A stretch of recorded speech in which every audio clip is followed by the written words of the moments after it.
Well, good evening and welcome to the Fox 6 Sports Blitz. We are now postseason ready, as are the Packers, because they have a future date set up on Saturday night. I'm Brandon Cruz, Lily Zhao alongside me, Tim Van Vorn in Minneapolis, where the Packers fell in their season finale today to the Vikings. But that's not really a big deal. Let's get right to tonight's starting lineup. It's a Saturday night special for round 3 for the Packers. Meanwhile, they go through the motions in Minnesota. One very happy Packer makes us say what, and the Bucs get off to a fresh start in the new year, and our high school hotshot bounces us into 2026. We starting out 0-0. You win, you keep going, you lose, you out. So that confidence is instilled in us. We've been had that confidence. Unfortunately, we've been coming up a little short these past few games, but a clean slate now. It is a clean slate now. 9-7-1 is behind the Packers, as that's how they finished the regular season. They're now 0-0 as the playoffs loom, and they have a round 1 matchup with the Bears. The wild card round, Tim, is in Chicago. This team, the Packers, has lost 4 straight, though, going into this game, and one of those losses was to the Bears at Soldier Field on a Saturday night. What does that loss do to prepare them for this week's game in the playoffs? It's funny. It gives them confidence because they were in control of that night most of the way with a backup quarterback. But it also gives the Bears confidence to know they can come back against a team like the Packers because they've done that multiple times now. They did it with the Niners in a shootout game. They did it today, trying to make a game of it with the Detroit Lions. That game seemed to be a springboard for the Bears, while the Packers are looking back at as maybe the one that kind of took a little bit of air out of their sails after the Parsons injury a week prior. But they still think they're the team that dominated much of that game. Yeah, and in that game, Jordan Love goes down with a concussion. He has not played in a game since. And also we saw all kinds of mistakes. If just one of those goes the Packers' way, it's a Packers win. So you mentioned their confidence. How do they get confidence back, though, after losing 4 straight, including that heartbreaker in Chicago? They talked confidence today in the locker room, even after a dreadful game against the Vikings, and you know they're going to talk it all this week leading up to Saturday's game. Is it false confidence? Is it bravado? Is it reality? That's what we'll see when the team actually takes the field on Saturday night. Some of these guys have rested multiple weeks. Jordan Love has been out of game action for several weeks. Yes, the Packers are on a losing streak, but it's not with the players who will be doing the bulk of the playing on Saturday night. Well, and Tim, you mentioned Jordan Love. Does the confidence from this team also come from knowing that he will be back against the Bears in this playoff game, and that when he has played and has been healthy against Chicago, he's been very good? He's been very good against the Bears. You're right, Lily. Statistically, one of the best teams for him to play against in the NFL. Christian Watson generally does very well against the Bears. He's really been pretty much rehabbing and refreshing and resting here the last couple of weeks as well. So the Packers are going to have the bullets that they want. They know they can't have Micah Parsons. They can't have Tucker Kraft. They can't have Devontae Wyatt. They can't go there. But they have these other players.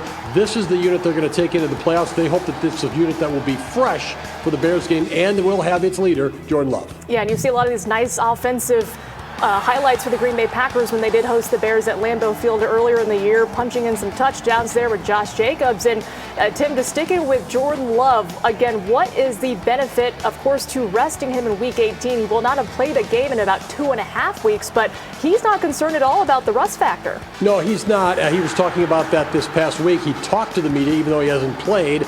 And let's face it, when you've seen Jordan Love play his best football, it's been when he is healthiest, right? Last year, he was nagged by injuries. It kind of showed up in his game. He's been hampered at times during this season. But when he's been healthy, that's when he's put up the best numbers. You would think this time off, as long as his head is cleared through the concussion, he should be healthy and able to go out there and maneuver quite well, actually, for this stage of the season. And Tim, when you were talking about all those guys that won't be able to go because their season ended, we've known that now. That's kind of old history. So with the guys that have filled in and having to take those spots, who are you looking at to make a big difference come Saturday? And if there's another game in the postseason, because of the fact that they've now had reps under their belt in real games that did matter? Yeah, I'm going to go with Lucas Van Ness, to be honest with you. And I know this is a guy who didn't, demonstrate anything today, but he's been out much of the season. He did have a good game against the Ravens, one of the few Packer defenders who had a good game against the Ravens. He's largely healthy. He's been in good spirits when I've interacted with Lucas the last couple weeks. Former first-round draft choice from the Chicago area, very close with Khon Knueppel of the Bears. All kinds of motivation for Lucas Van Ness, and Rashawn Gary has really kind of faded away. Opportunity for Lucas Van Ness, and quite honestly, from a Packer standpoint, need. I'm going Lucas Van Ness. And Trayvon Diggs played today. What do you think his role is going to be? Again, he had a limited amount of practice with them this week. He did play in the game today, but now he has this week ahead as they get ready for the Bears. Will we see him play a role on this team? I think so. I wouldn't be surprised if he starts, to be honest with you. Nothing against some of these young corners that we've been seeing the last couple weeks. In fact, Shamar Bartholomew today, I thought had a very nice game. But just even pregame and even just walking around the hallway to the locker room out to the field, watching Trayvon Diggs today, you're like, that guy has presence. That is a veteran. That is a guy who brings something that these young players who are wide-eyed simply cannot. And Trayvon Diggs might be just the tonic this defensive backfield needs, which is definitely something they need, particularly Bo Melton. Not that he's a frontline defensive back player, but he went down today. So you just keep getting thinned in the ranks back there. Yeah, thin in the ranks, but definitely not at the coaching position. Let's go there, Tim. Matt LaFleur, Ben Johnson, two really bright offensive minds. These guys have gone at it at every turn it seems. But it feels like this is a really big stage for Matt LaFleur to shine, considering again this is his third playoff team in a row, but third year as a 7 seed. Tim. I think there's a ton of pressure on Matt LaFleur and the Packer coaches this week. They may be all back if they lose the game. If they win the game, it takes a lot of heat off. It removes all doubt. You're going forward with this group. But if it doesn't go well, even if something looks that way now, I'm not sure that it will after Saturday night. Ben Johnson and his team have been getting better as the season has gone along. And Ben Johnson doesn't mind being out front with that team too. So this is an opportunity for Matt LaFleur, who knows his players. He has the pulse of his team. He has one of the best regular season records of any coach in the NFL. It's an opportunity for him to put his stamp on a key postseason win this Saturday night. Opportunity, we talk about it for players, it's there for the coach as well. Yeah, imagine the Brewers knock the Cubs out of the postseason, and in baseball, you can imagine Packers knocking the Bears out. Oh, my goodness. Wisconsin over Chicago, that'd be really fun to watch. But, Tim, let's look at the NFC playoff picture here. It is all set. This is what the NFC playoff slate looks like. The Seattle Seahawks get that number 1 seed. They get the bye, and they get to watch everybody else play some football this weekend. The Packers, of course, the number 7 seed, taking on the Bears, and there's the rest of the slate. And, it's as good as it gets, right? This is the final field that gets a chance to win a Lombardi trophy. And, Tim, even though the Packers are a 7 seed, other teams would just kill to be in this spot. A lot of double-digit win teams there in the NFC. The West, very strong this year. The North, every team ends up having a winning record when all is said and done. Lions and Vikings don't make the playoffs, but everybody in the NFC North did have a successful season. So there's a lot of intrigue in the NFC field this year for sure. Yeah, and Tim, one of the things that today does kind of have an impact on the future is what we saw with Daniel Whelan. Now, this is a guy, obviously the Packers don't want to see him on the field at all from here on out, but all the work he got in today, he is a difference maker, and when it comes to the playoffs, field position can mean everything. What can his role be, especially after getting such a workout today?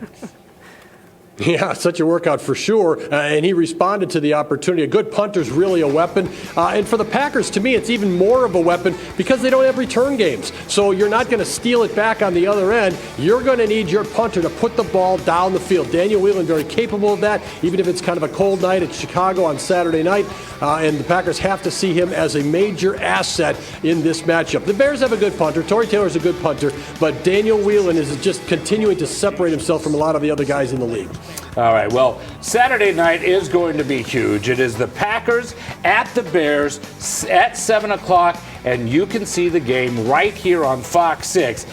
This has all the drama playing out leading up to this, Tim. And when you see those two names, and you see it's the Packers, it's the Bears, it's here on Fox 6 in prime time on a weekend, what does that say to you about where the NFL has its eyes this weekend?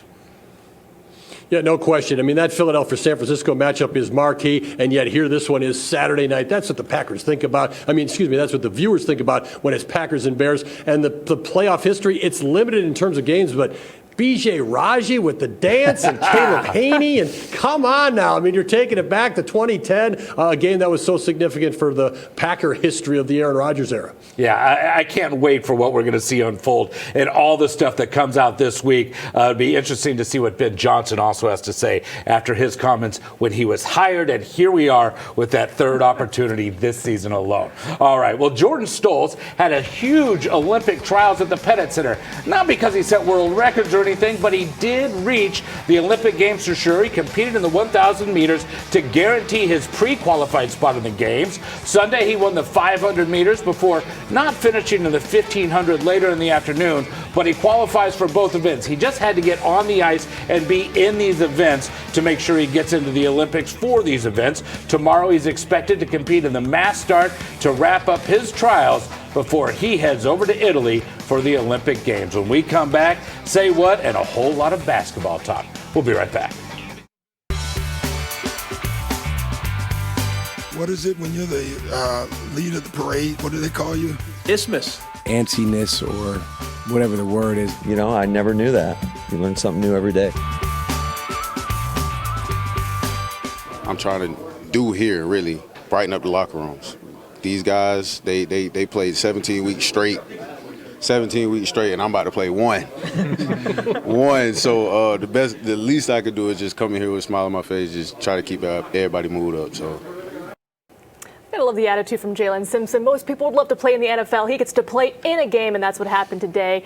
But the Packers did lose to the Vikings. But a team that's on a little bit of a roll here now that Giannis Antetokounmpo is back is the Bucks. And Brandon, we'll start with you. Giannis, they played the Hornets, multiple times, but he's really showing that he's kind of rounding back into MVP form. Big performance in their win over the Hornets. Yeah, he had the most minutes he's had since coming back from injury. Played 30 minutes, scored 30 points, and really kind of tried to take over this game, but he got a lot of help in it. But when it mattered most, they go to him to finish with an alley-oop bucket to win a one-point game and give them their first win of 2026. They are now 2-0 in 2026, yes. So they are on a roll. But Giannis Antetokounmpo being healthy does make this team better, and he was able to finish right there and give them the win, which is huge. And to me, this is where you wonder now, is there a shift that they can kind of get back into at least the playoff conversation? They're still well back, but healthy Giannis makes the Bucks a much better team. Yeah, it just changes the entire complexion of this Bucks team when he's out on the court. But Tim, when you're looking at those highlights, you see a guy back there named Khon Knueppel. You know him pretty well, the Milwaukee native. Puts up big numbers whenever he does play the Bucks in Milwaukee. 26 points, but in a losing effort, still a great season for him. He has had doubters at every level. High school, well, he's going to be a good player. You'd heard about him, but could he really be an impact guy in high school? Yeah, he could and become Mr. Basketball. Well, he goes to Duke. Great, nice opportunity. But is he really going to be an impact player? Well, yes, he is at Duke, and they go to the Final Four. But NBA, come on. Didn't he go a little early? Is he going to be fast enough? Can he play defense? Is he worth the number 4 pick in the draft? Well, yes, he is, at least so far. My goodness, he and Cooper Flagg, the two best rookies in the NBA so far this season, teammates off that Duke team. He'd be an all-rookie selection as it stands right now. All the credit goes to Khon Knueppel, continuing to work, continuing to defy his critics, and continuing to produce as he goes up the highest level that he's at each time in basketball. Yeah, and every time he is playing in town, gets a nice showing from his family and friends when they do watch him play in town. But the day before the Hornets and Bucks did meet up, Khon Knueppel at his alma mater, Wisconsin Lutheran. His signed Duke jersey was added to the Hall of Honor for alumni who've made it as professional athletes. So a very nice honor there for Khon Knueppel, returning back to the state of Wisconsin. All right, sticking to some college basketball now. Brandon, Wisconsin and Marquette with some two big tests in their respective conferences. Both teams couldn't answer the call. Wisconsin did lose to Purdue, but they played an in-state game this week against Marquette, and UW Milwaukee. Those games are always fun. Yeah, I mean, they were able to host Milwaukee, which is something we don't always see. They looked good, but then they met Purdue, the number 5 team in the country, and they got a rude awakening that they're not quite at that level yet. They do have some guys that can play. They played a good half, but overall, Purdue, just too much for them. The Badgers still have a lot of room to grow into March. Yeah, and Marquette just not playing some good basketball. They fall to UConn. They let a game slip away to Seton Hall. So just a tough season all around for the Marquette Golden Eagles. We will see if they can turn things around. Meanwhile, the Badgers football team has a new quarterback for a 4th straight season. Colton Joseph will be Luke Fickell's fourth different starting signal caller in his 4 seasons at the helm. Transfers in from Old Dominion after earning the Sun Belt Offensive Player of the Year honors. Joseph is a dual-threat QB that hopefully will get some playing time next year with Luke Fickell. And the UW River Falls Falcons made their first appearance in the Division III National Championship tonight. They're facing the reigning champs North Central in the Stag Bowl. There you see Caleb Blaha calling his own number and giving the Falcons the lead, and the UW River Falls Falcons make history. They win 24-14. They are national champions. Congratulations to the Falcons on a phenomenal season. We'll be right back. Welcome back. He's been a big part of his school seeing new success on the hard court, and that's why this junior is this week's FOX6 High School Hotshot.